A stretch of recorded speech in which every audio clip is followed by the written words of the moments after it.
ഇന്ന് നമ്മൾ കാണാൻ പോകുന്നത് എഗ്ലെസ് കാരറ്റ് കേക്ക് ആണ്. നല്ല ടേസ്റ്റി ആയിട്ടുള്ള ഒരു കാരറ്റ് കേക്ക് ആണിത്. എഗ്ഗ് ചേർക്കാതെ ഉണ്ടാക്കിയ കേക്ക് ആണെന്നൊന്നും പറയേയില്ല.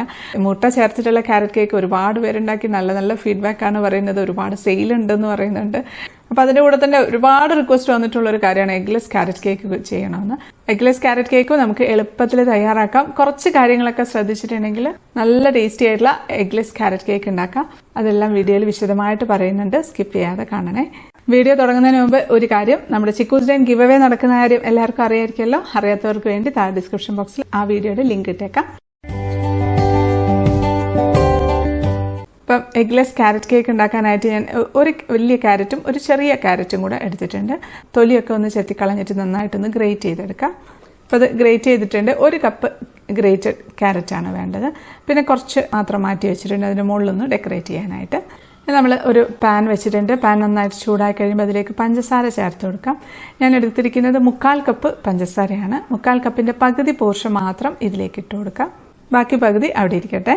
അതൊന്ന് മെൽറ്റായിട്ട് വന്നിട്ടുണ്ട്. അപ്പോൾ ഇത് ചെറിയൊരു ഡാർക്ക് കളറിലേക്ക് വന്നിട്ടുണ്ട്. കുറച്ച് നന്നായിട്ട് ഡാർക്ക് കളറാണ് കേട്ടോ. കംപ്ലീറ്റ് ഒന്ന് ഡാർക്ക് കളറായിട്ടുണ്ട്. ഇനിയിപ്പോൾ ഇതാ സൈഡിൽ നിന്നൊക്കെ ഇതാ പതഞ്ഞ് പൊങ്ങി വരുന്നുണ്ട്. അപ്പോൾ അത് നന്നായിട്ട് പതഞ്ഞ് വരുമ്പോഴത്തേക്കും കുറച്ചും കൂടി ഒന്ന് ഡാർക്ക് കളറാവും. അതുകൊണ്ടപ്പോൾ മൊത്തമായിട്ട് അങ്ങ് പതയായിട്ടുണ്ട്. ഇനി നമുക്കിതിലേക്കൊരു 1/2 കപ്പ് വെള്ളം ഒഴിച്ചു കൊടുക്കാം. പച്ചവെള്ളം ഒഴിച്ചിരുന്നാൽ മതി. നമ്മൾ പഞ്ചസാര കരിക്കുന്ന സമയത്ത് ഒരുപാട് അങ്ങ് കരിഞ്ഞു പോരുത് കേട്ടോ. അപ്പം കയ്പ്പ് രസം വരും കേക്കിന്. അപ്പോൾ അത് നന്നായിട്ട് തിളച്ചിട്ടുണ്ട്. അതിലേക്ക് നമുക്ക് ഗ്രേറ്റ് ചെയ്ത് വെച്ചിരിക്കുന്ന ക്യാരറ്റ് ഇട്ട് കൊടുക്കാം. അതിൻ്റെ കൂടെ തന്നെ കുറച്ച് റൈസിൻസ് ചേർത്ത് കൊടുക്കാം. ഒരു 10-15 എണ്ണം ചേർത്തിട്ടുണ്ട്. അതൊന്ന് അവിടെ ഇരുന്ന് തിളച്ചൊന്ന് വറ്റി വരട്ടെ. അപ്പോൾ അതാ നന്നായിട്ട് ക്യാരറ്റ് ഒന്ന് ഒതുങ്ങിയിട്ടുണ്ട്. എന്നാലും കുറച്ച് വെള്ളമുണ്ട് കേട്ടോ. അത് അവിടെ ഇരുന്നോട്ടെ. കാരണം തണുത്ത് കഴിയുമ്പം കുറച്ചും കൂടെ ഒന്ന് തിക്കായി. ഇനി നമ്മളിതാ മാറ്റി വെച്ച പഞ്ചസാരയില്ലേ, 1/4 കപ്പ് പഞ്ചസാരയിൽ ബാക്കിയുള്ള പഞ്ചസാര മിക്സിയുടെ ജാറിലേക്ക് ഇട്ട് കൊടുക്കാം. ഇതിലേക്ക് നമുക്കൊരു 3 ഗ്രാമ്പു ഇട്ട് കൊടുക്കാം.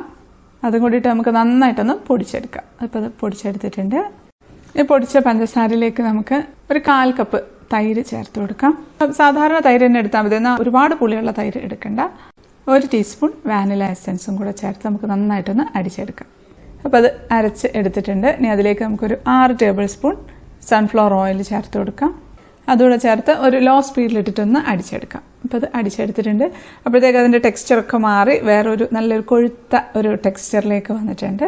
അപ്പോൾ നമ്മുടെ ക്യാരറ്റിൻ്റെ കാരമൽ മിക്സിൽ വേവിച്ച് എടുത്തത് നന്നായിട്ട് തണുത്തിട്ടുണ്ട്. അതിലേക്ക് നമുക്ക് ഈ കൂട്ടൊഴിച്ച് കൊടുക്കാം. എന്നിട്ട് നമുക്ക് നന്നായിട്ടൊന്ന് മിക്സ് ആക്കി കൊടുക്കാം. എല്ലാം കൂടെ നന്നായിട്ടൊന്ന് മിക്സ് ആയിട്ടുണ്ട്. ഇനി നമ്മൾ 5 ഇഞ്ച് വരുന്ന ഒരു ബേക്കിംഗ് ട്രേ എടുത്തിട്ടുണ്ട്. അതിലേക്ക് ബട്ടർ പേപ്പറും വെച്ച് ഓയിൽ വെച്ചൊന്ന് ഗ്രീസ് ചെയ്യുന്നുണ്ട്. ഇതുപോലത്തെ ട്രേ ഇല്ലാന്നുണ്ടെങ്കിൽ സാധാരണ ചോറ്റും പാത്രം എടുത്തിരുന്നാൽ മതി. റൗണ്ടിലുള്ളതോ ഏത് ഷേപ്പിലുള്ളതായാലും കുഴപ്പമില്ല. എന്നിട്ട് കുറച്ച് ഓയിൽ ഗ്രീസ് ചെയ്ത് കുറച്ച് മൈദ തൂകി ഒന്ന് തട്ടി കൊടുത്താൽ മതി. അപ്പോൾ അതൊരു ബട്ടർ പേപ്പറിൻ്റെ എഫക്റ്റ് വന്നോളും. നമുക്ക് ഒരു അരിപ്പയിലേക്ക് 1 കപ്പ് മൈദ ചേർത്ത് കൊടുക്കാം. ഇതിൽ നിന്ന് 1 ടേബിൾ സ്പൂൺ മൈദ അങ്ങ് എടുത്ത് മാറ്റുകയാണ്. അതിന് പകരമായിട്ട് 1 ടേബിൾ സ്പൂൺ കോൺഫ്ലോർ ചേർത്ത് കൊടുക്കാം. നല്ലൊരു ടെക്സ്ചർ കിട്ടാൻ വേണ്ടിയിട്ടാണ് കേട്ടോ അത് ചെയ്യുന്നത്. ഇനി കോൺഫ്ലോർ ഇല്ലാന്നുണ്ടെങ്കിൽ ഈ ഒരു ഭാഗം സ്കിപ്പ് ചെയ്യാം. മൈദ തന്നെ എടുത്തിരുന്നാൽ മതി. ഇതിലേക്ക് നമുക്ക് 1 ടീസ്പൂൺ ബേക്കിംഗ് പൗഡർ ചേർത്ത് കൊടുക്കാം. 1/2 ടീസ്പൂൺ ബേക്കിംഗ് സോഡ, ഒരു 1/4 ടീസ്പൂണിൻ്റെ പകുതി ഉപ്പ്. ഇതെല്ലാം കൂടെ ചേർത്ത് നമുക്ക് നന്നായിട്ടൊന്ന് മിക്സ് ചെയ്തെടുക്കാം. ഒരു 3 പ്രാവശ്യം അരിച്ചെടുത്ത് വെക്കാം. ബേക്കിംഗ് പൗഡറും ബേക്കിംഗ് സോഡയും ഒക്കെ മൈദയിൽ നന്നായിട്ടൊന്ന് മിക്സായി വരാനാണ്. ഇനി നമുക്ക് ഒരു 8-10 കാഷ്യൂനട്ട്സ് ജസ്റ്റ് ഒന്ന് ക്രഷ് ചെയ്തെടുക്കാം. അത് നമ്മൾ എടുത്തു വെച്ചിരിക്കുന്ന മൈദയുടെ കൂട്ടിലേക്ക് ഇട്ടൊന്ന് മിക്സ് ചെയ്ത് കൊടുക്കാം. ഇത് നമ്മുടെ ക്യാരറ്റിൻ്റെ കൂട്ടിലേക്ക് മൈദയുടെ മിക്സ് കുറേശ്ശെ ആയിട്ടിട്ടൊന്ന് മിക്സ് ചെയ്തെടുക്കാം. ഒരു 3 പ്രാവശ്യമായിട്ടിട്ടൊന്ന് ഇളക്കി മിക്സ് ചെയ്തെടുക്കാം. അപ്പോൾ മിക്സ് ചെയ്ത് എടുത്തിട്ടുണ്ട്. നമുക്കതിലേക്ക് 3 ടേബിൾ സ്പൂൺ ഇളം ചൂടുള്ള പാലൊഴിച്ച് ഒന്ന് നന്നായിട്ടൊന്ന് ഇളക്കി കൊടുക്കാം. ഒന്ന് നന്നായിട്ടൊന്ന് മിക്സാക്കി എടുത്തിട്ടുണ്ട്. ഈ ഒരു കൺസിസ്റ്റൻസി മതി കേട്ടോ. കാരണം വെച്ചാൽ ഒരുപാട് ലൂസായി പോകരുത്, ഒരുപാട് തിക്കും ആവരുത്. 3 തൊട്ട് 4 ടേബിൾ സ്പൂൺ വരെയൊക്കെ മതിയാകും. അത് നോക്കിയിട്ട് ഒഴിച്ചു കൊടുത്താൽ മതി. നമ്മൾ എടുക്കുന്ന തൈരിൻ്റെ കട്ട തൈരും വെള്ളം കൂടുതലുള്ള തൈരൊക്കെ ആണെങ്കിൽ അതിനനുസരിച്ച് നമ്മൾ പാലൊന്ന് അഡ്ജസ്റ്റ് ചെയ്ത് കൊടുത്താൽ മതി. നമ്മളിത് ഗ്രീസ് ചെയ്ത് വെച്ചിരിക്കുന്ന ബേക്കിംഗ് ട്രേയിലേക്ക് അങ്ങ് ഒഴിച്ചു കൊടുക്കാം. ഒഴിച്ചു കൊടുക്കുമ്പോൾ ശരിക്കും പറഞ്ഞാൽ ഈ ഒരു കൺസിസ്റ്റൻസിയിൽ വേണം വീഴാനായിട്ട്. ഒരു സ്ക്യൂർ വെച്ചൊന്ന് ഇളക്കുന്നുണ്ട്. നന്നായിട്ടൊന്ന് ടാപ്പ് ചെയ്ത് കൊടുക്കാം. നമുക്കിതിൻ്റെ മുകളിലേക്ക് കുറച്ച് ഗ്രേറ്റ് ചെയ്ത് വെച്ചിരിക്കുന്ന ക്യാരറ്റ് ഇല്ലേ, അത് ബാക്കി അതിൻ്റെ മുകളിൽ ജസ്റ്റ് ഒന്ന് ഗാർണിഷ് ചെയ്യാനായിട്ട് ഇട്ട് കൊടുക്കുന്നുണ്ട്. കുറച്ച് കാഷ്യൂനട്ട്സും കൂടെ വെച്ച് കൊടുക്കാം. ഇപ്പോൾ നമ്മുടെ ഓവൻ സെറ്റപ്പാണ്. സാധാരണ ഒരു അലൂമിനിയം പാത്രമാണ്. അടുപ്പത്ത് വെച്ച് ഹൈ ഫ്ലെയിമിൽ ഒരു 5 മിനിറ്റ് ചൂടാക്കി എടുത്തിട്ടുണ്ട്. വലിയ കുക്കർ ഉണ്ടെങ്കിൽ അതെടുത്തിരുന്നാലും മതി. എന്ത് പാത്രമായാലും കുഴപ്പമില്ല. സ്റ്റീലിൻ്റെ പാത്രം എടുക്കണ്ട. പെട്ടെന്ന് പുകഞ്ഞു പോകും സ്റ്റീലിൻ്റെ പാത്രം. നമുക്കതിലേക്ക് ഇറക്കി വെച്ച് കൊടുക്കാം. ഇറക്കി വെച്ച് അടച്ചു വെച്ച് മീഡിയം ഫ്ലെയിമിലേക്ക് മാറ്റി കൊടുക്കാം. തീ ഒരു 30 മിനിറ്റ് മീഡിയം ഫ്ലെയിമിൽ വെച്ച് പിന്നെ ഒരു 15 മിനിറ്റൊക്കെ സിമ്മിലേക്ക് വെച്ച് കൊടുക്കാം. അപ്പോൾ ഒരു 30 മിനിറ്റ് ആയിട്ടുണ്ട്. ജസ്റ്റ് വേണമെങ്കിൽ ഒന്ന് തുറന്ന് നോക്കാം. തീയുടെ ചൂടൊക്കെ അനുസരിച്ച് ചിലപ്പോൾ 30 മിനിറ്റ് ആകുമ്പോൾ ആയിട്ടുണ്ടാവും. ആയിട്ടില്ല, നമ്മൾ അടച്ച് വെച്ച് കൊടുക്കാം. ഒരു 15 മിനിറ്റ് ലോ ഫ്ലെയിമിൽ വെച്ച് കൊടുക്കാം. അപ്പോൾ അതൊരു 15 മിനിറ്റ് കഴിഞ്ഞ് ഞാൻ തുറന്ന് നോക്കാണ്.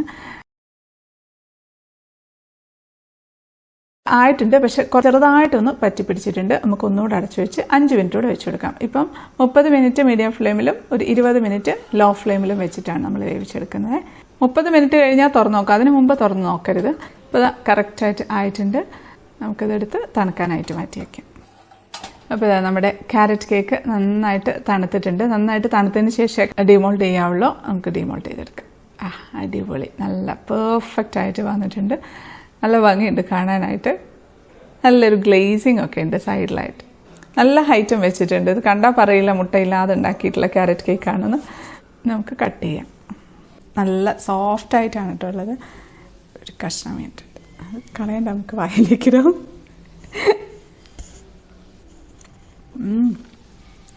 അടിപൊളിയാണ്. 4ആയിട്ട് കട്ട് ചെയ്തിട്ടുണ്ട്. തിരിച്ചും കട്ട് ചെയ്യാം. ഇതാണ് നമ്മുടെ എഗ്ലെസ് ക്യാരറ്റ് കേക്ക്. അതുകൊണ്ട് അതിൻ്റെ ഉൾഭാഗമൊക്കെ ശരിക്കും നല്ല നമ്മൾ മുട്ടയൊക്കെ വെച്ചിട്ടുണ്ടാക്കിയ അതേ കേക്കിൻ്റെ ടെക്സ്ചറൊക്കെയാണ്. ശരിക്കും നല്ല മണം ആട്ടോ. നമ്മൾ സാധാരണ ക്യാരറ്റ് കേക്കിൻ്റെ അതേ മണം തന്നെയാണ്. ഭയങ്കര ടെംപ്റ്റിംഗ് ആണ്. നമുക്കിത് മുറിക്കുമ്പോൾ തന്നെ നമുക്കിത് കഴിക്കാനായിട്ട് ഉള്ള ഒരു ടെൻഡൻസി ഉണ്ടാവും. അടിപൊളി,